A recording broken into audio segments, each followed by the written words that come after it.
Good morning, ladies and gentlemen. A warm welcome to our CREALOGIX Demo Day hier in Zurich. And ein herzliches Willkommen an unsere Gäste aus der Schweiz et pour nos invités francophones. Soyez la bienvenue ici à Zurich. I'm very pleased to welcome you here in the Kraftwerk. In my understanding, a really cool location for what we are planning to do today.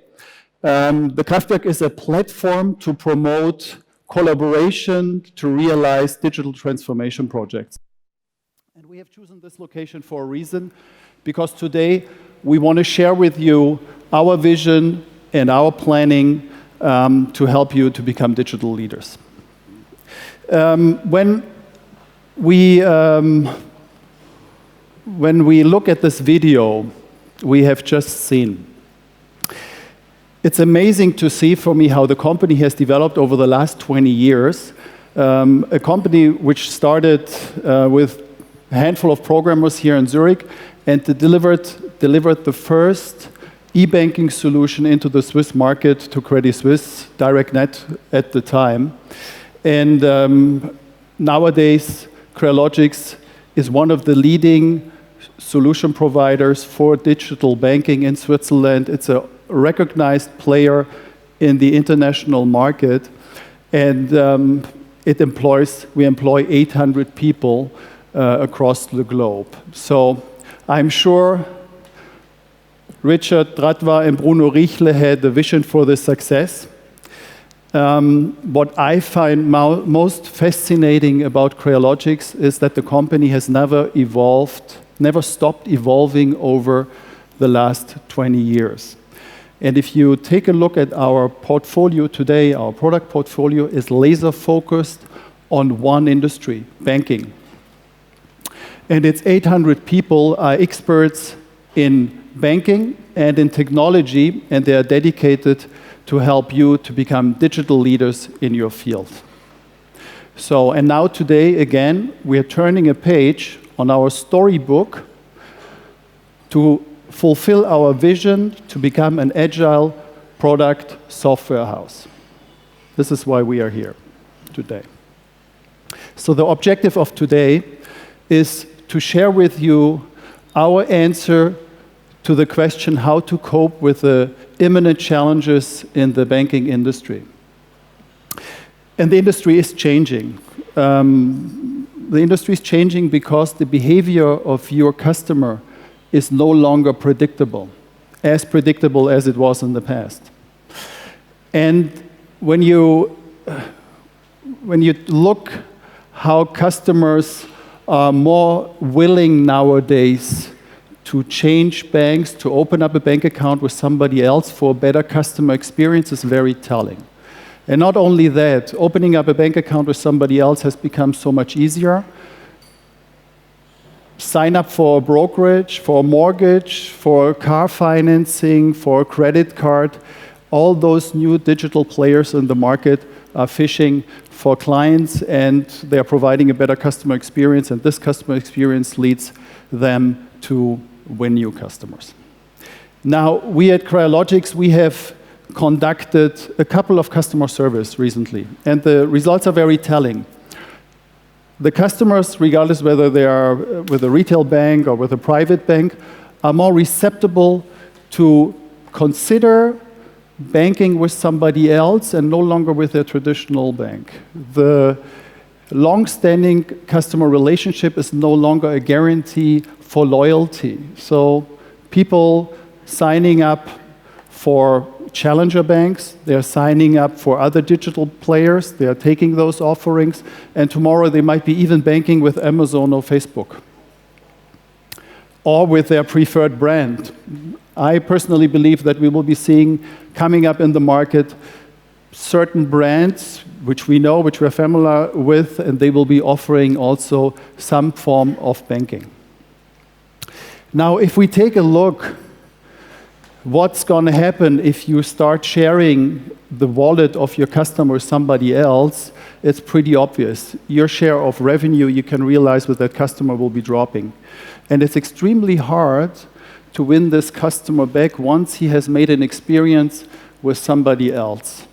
because the experience is probably going to be a good one, because those digital players, they are the new digital players, they're good at what they do because they're highly specialized. And if we take a look, what are those challenger banks and other digital players are doing specifically for their clients? Number one, all those players are purely digital. They have a digital offering tailored to their target group of customers. They are easy to work with, from digital onboarding, transfers, payments, personalized brokerage features. They are easy. It's easy to work with them.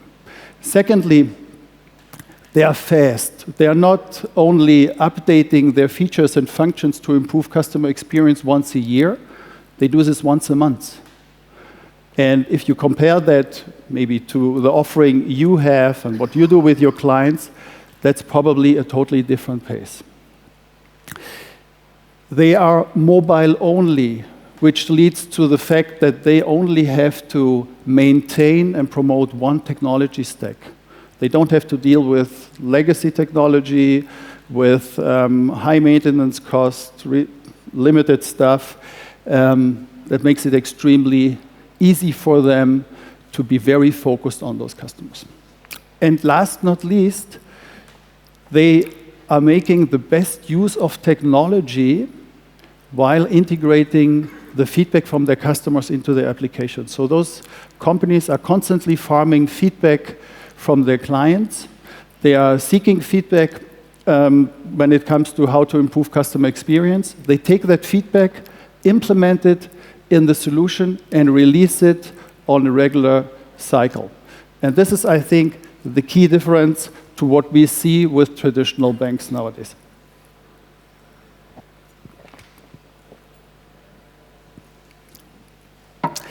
Now, we take a look at the incumbent banks.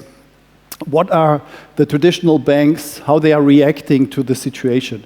There are basically three groups. One group is ignoring those new digital players. So it will not impact me, my customer base is stable, their willingness to jump ship and do a bank with somebody else is rather limited. The second group is launching own flanking brands.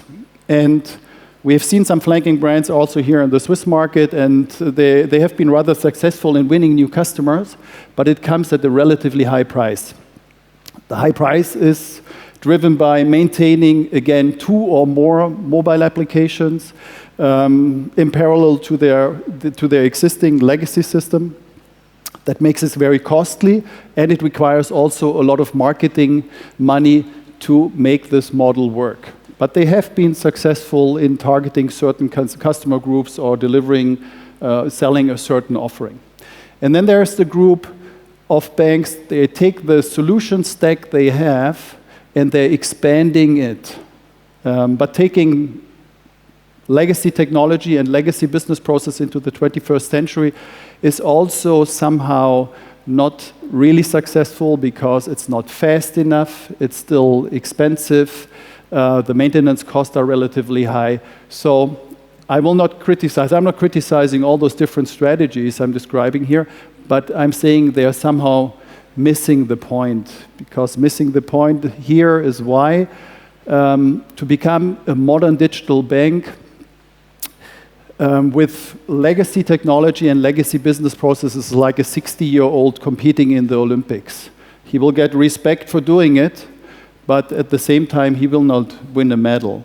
But what will be a change is if you combine the expertise and the seniority and the credibility of the 60-year-old athlete with a younger athlete and new technology, that will make a real difference. That can be a game changer. What it also takes to become a modern digital bank is a different thinking, how you come to results. The traditional way, I don't need to explain it here, we see it every day, but a different approach would be start with something in a different setting, and we will be talking about such a different setting here. Take a handful of people, develop something, release it, with new technology, you will see that this will have a big impact in your organization because it's a tangible result. You can actually manage to develop a piece of software which you can deploy in the market within very short time if you do it with new technology, which has a connect to your existing legacy. So the crucial question which we have is, how can you become a digital leader while at the same time maintaining your current installation in a stable fashion, keep it compliant, and do all that with almost the same budget and the same number of people? And that seems to be somehow a circular reference. How should that work? And I think what we have prepared here to you will showcase a way out of this dilemma. We will be showcasing 2 apps which have been developed by one of our agile teams within a couple of weeks. And it's not a mock-up, it's real. And the way they approach the topic is from the design thinking until implementing it into a live application has only taken a couple of weeks. And they will showcase that. The other thing we want to demonstrate today is CREALOGIX is not only a Swiss company with a Swiss portfolio and a Swiss solution. It's a global company with a global portfolio. And we want to showcase to you today what is a possible path to benefit from this global portfolio. It's a standard portfolio. It's like a library of business functions you can use in your application if you make a necessary step to a product which we are launching today called the hybrid platform. And I will go into details of that hybrid platform later, but that's a gateway to our digital banking hub you all have heard about. So I think we have a very exciting program ahead of us when it comes to showcasing our apps, also showcasing the 6 examples we have around here, which I'm inviting you to take a look during the flying lunch, which are showcasing 6 standards out of our global portfolio. Having said that, it's time to introduce Jürgen Ingels. Jürgen Ingels, our keynote speaker, is the founding partner of SmartFin, a private equity and venture capital investment company.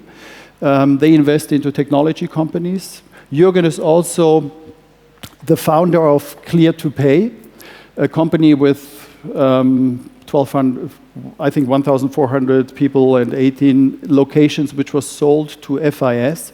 It was a payments technology company. So Jürgen has a lot of experience as an entrepreneur when it comes to change in the banking industry, and he's also spearheading several ecosystems with fintechs. So he's an expert in the fintech industry, and we thought that's a perfect keynote speaker for us today to explain how banks nowadays can take their legacy solutions, combine it with fintech offerings in the market on one joint platform, and to orchestrate that properly. Jürgen, please on stage.